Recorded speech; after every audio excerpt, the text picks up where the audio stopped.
Before we move on, we need to close the loop on the last matchup, Medellín versus Pereira. Based on the data alone, this one leaned toward Medellín. Healthcare depth, infrastructure, connectivity, and overall scale gave Medellín a real edge. Not a blowout, but enough that if the vote was close, Medellín would have advanced. But the vote wasn't even close, not even a little. 76% of you voted for Pereira, 24% voted for Medellín. And when the audience speaks that clearly, you don't ignore it. So the winner of this matchup is Pereira. Medellín is eliminated. And just to give a sense of who's voting here, this wasn't one region or one type of person. First names only for privacy. We heard from people like Danielle in Kansas City, Brian in London, Dana in Winnipeg, Chip in Pittsburgh, Gordon in Santa Marta, and Jason in Toronto, all backing Pereira. And on the Medellín side, we heard from people living there and abroad too. Met, Jorge, Emilienne, Seon, Veronica, Leonardo, Irene, and others. There were several hundred voters, and that mix matters because what this vote tells us is simple. When it comes to long-term day-to-day living, predictability, ease, and lower friction won out over scale. Pereira moves on. Now let's get into today's matchup. When people talk about the best cities in Colombia, some names come up immediately. Others rarely get mentioned at all. But living somewhere isn't about reputation. It's about what your day-to-day life actually feels like. So today we're putting two very different cities head to head. One is known for culture, rhythm, and personality. One is known for being practical, livable, and quietly efficient. Cali versus Bucaramanga. Let's break it down. Hey everyone, quick update. If you were at our October dinner, you already know the vibe. Good people, good conversations, zero weirdness. We're officially turning this into a monthly thing under the name Bogotá Nomads. Our next meetup is Friday, January 30th at 6 p.m. This will be a casual group dinner in the Usacan area. Nothing formal, just a solid place to meet people who live here, are passing through, or are thinking longer term. Then at 8 p.m., for anyone who wants to stick around, we'll transition into an entrepreneur cocktail meetup at the same restaurant. That part is optional, but if you're interested in making money online or internationally, investing in ideas, startups, real estate, retirement money, or just how people are structuring their lives abroad, that's where those conversations tend to happen naturally. There's no real agenda other than everyone sharing. For safety reasons, I won't post the exact location publicly. The restaurant details will be shared only by email to people who RSVP. Is no cost to this other than buying your own food and drinks. If you want to join us on the 30th or future monthly meetups, make sure you're on the Bogotá Nomads email list. And there'll be a link in the description for that, as well as a link in the description for the RSVP. I hope to see you there.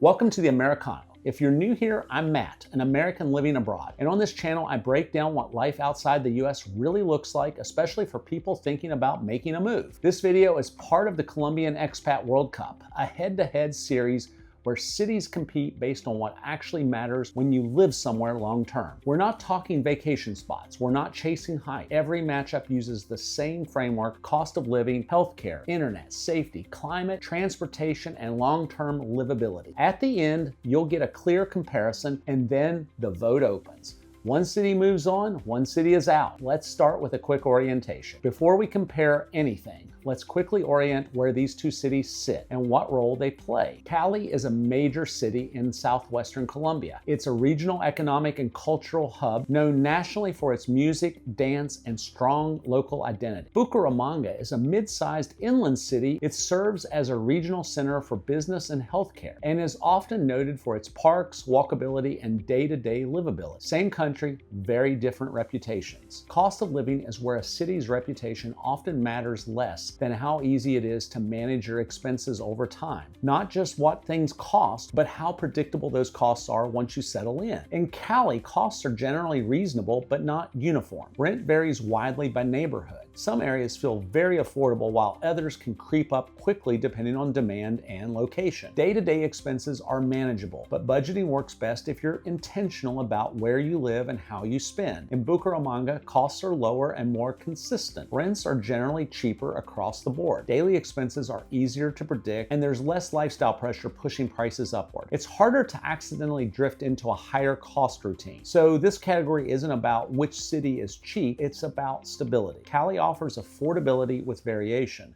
but requires more active cost management.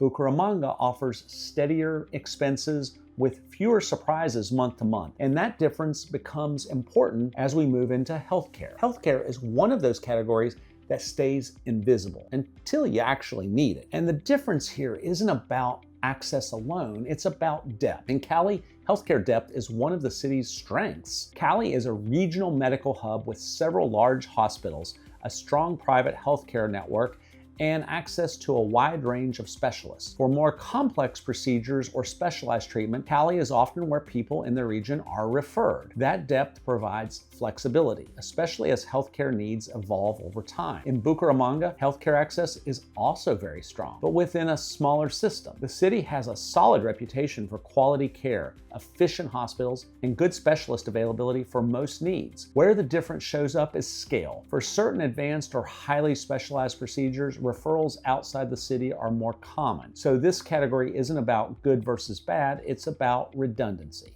Cali offers more layers and broader coverage. Bucaramanga offers efficient, high-quality care, but with fewer backup options at the highest end. If healthcare depth is a major factor in your long-term plans, this category carries real weights as we continue. Internet and infrastructure are non-negotiable, especially if you work remotely or run a business. This category isn't about headline speeds, it's about how dependable things are day to day. In Cali, infrastructure is solid but uneven. High-speed internet is available in many neighborhoods, but service quality can vary noticeably depending on where you live. Power and utilities are generally reliable, though outages tend to affect larger areas when they happen. Cali offers capacity and options, but location plays a bigger role in consistency. In Bucaramanga, the footprint is smaller and more uniform. Internet coverage is generally consistent across the city. Outages are less frequent and usually localized. And for most everyday remote work, reliability is strong. There are fewer provider choices and fewer premium offerings, but also fewer weak spots. So again, this comes down to scale versus predictability. Cali gives you more choice and upside, but requires you to choose carefully. Bucaramanga offers a steadier baseline experience with less variability from neighborhood to neighborhood. If your work depends on reliable internet and dependable infrastructure, both cities can work, but they get you there in different ways. Safety isn't just about crime statistics, it's about how much mental energy you spend managing your day, where you feel comfortable walking, how often you plan your routine, and how much awareness daily life requires. In Cali, safety is highly neighborhood dependent. There are areas that feel active and well managed, and others where situational awareness matter much more. Most issues tend to be opportunistic rather than violent, but the city's size means routines often involve planning and adjustment. Cali doesn't feel unlivable, but it does ask you to stay aware. In Bucaramanga, day-to-day life feels calmer and easier to navigate. The city is smaller and more residential. Movement tends to feel simpler, and routines generally require less planning. That doesn't mean nothing ever happens, but the baseline sense of risk is lower and more predictable. So the difference here is about mental load. Cali offers energy, culture, and scale, but asks for more awareness. Bucaramanga offers a steadier daily rhythm with fewer variables to manage. Depending on how much friction you're comfortable with, this category can quietly outweigh many others. Climate is one of those things people adapt to quickly until they realize how much it shapes their daily routines. Not just temperature, but air quality, green space, and how comfortable it is to spend time outside. Cali has a warm, dry climate for much of the year. Days are consistently hot, evenings stay warm, and rain is less frequent than in much of the country. The trade-off is heat and urban density. As a large city, green space is unevenly distributed, and air quality can fluctuate depending on traffic and conditions. Bucaramanga is also warm, but the environment feels noticeably greener. The city is known for its parks and tree coverage, which helps regulate temperature and improves air quality. Rainfall is more common, but it keeps the surrounding environment lush and cooler feeling overall. So this category comes down to preferences. Cali offers consistent warmth and a drier climate, but with more urban heat. Bucaramanga offers a greener setting with better air quality, but more rain and humidity. Over the long term, those environmental differences shape how a city feels to live in. Transportation is about friction and how easy it is to move through your day and how connected you are beyond it. This includes daily movement and how easily you can leave the city when you need to. In Cali, transportation reflects the scale of the city. Public transportation covers much of the metro area. Ride-hailing and taxis are widely available, and the regional airport offers solid domestic connectivity. The trade-off is congestion. Traffic can be heavy heavy during peak hours, and moving across the city often requires planning. CALI connects the region, but daily movement takes patience. In Bucaramanga, transportation is simpler and more compact. The city is easier to navigate, errands take less time, and daily movement requires less planning. Ride-hailing is straightforward, and traffic is lighter overall. The limitation is reach. Flights are more limited, and longer trips usually require a connection through a larger hub. So this category comes down to scale versus ease. CALI offers a broader connectivity and regional access at the cost of daily friction.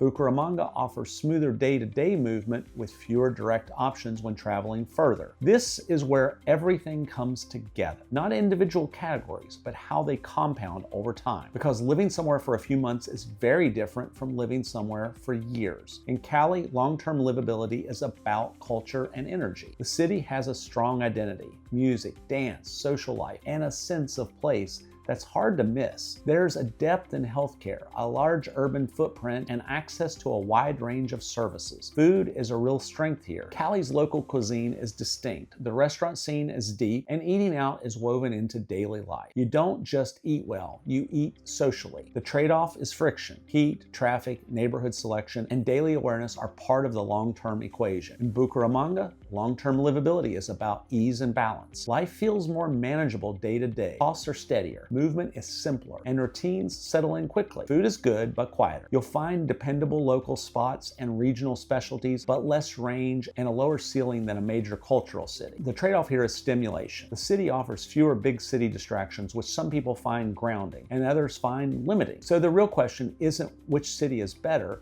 it's which kind of livability fits you long term. CALI offers rhythm, culture, and a strong food identity, but asks you to manage heat and complexity. Bucaramanga offers simplicity, predictability, and lower daily friction, but expects you to be comfortable with a quieter pace. Both can be excellent long-term choices. The difference is whether you prioritize energy and culture or ease and balance. Before we open up the vote, here's how this matchup scores out based on our weighted framework. Each category is scored on a 10-point scale with heavier weight given to cost of living and healthcare, because those matter most long term. CALI scores higher in healthcare depth, cultural life, and food, with one of the strongest and most distinctive local food scenes in the country. Bucaramanga scores higher in cost stability, safety, environmental comfort, and day-to-day ease of living. When we total the weighted scores, it's close. The data leans one way, but the margin is narrow enough that the audience vote can absolutely change the outcome. Now, this is where you come in.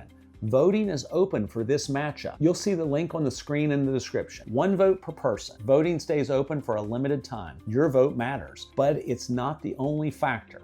If the vote is a blowout, that carries weight. If it's close, the fundamentals decide. When you vote, think about one question. Which city could you realistically live in long term? Not just visit. That wraps up this matchup. In the next episode, we'll start by revealing the winner of this one and then move straight into the next battle. Barranquilla goes head to head with Cartagena, business capital of the Caribbean versus Colombia's most famous coastal city. If you want to go deeper into this lifestyle beyond online safety, The Passport, my newsletter and digital magazine covering living abroad, travel, and global strategy. Brokor, our newsletter focused on international real estate and business opportunities.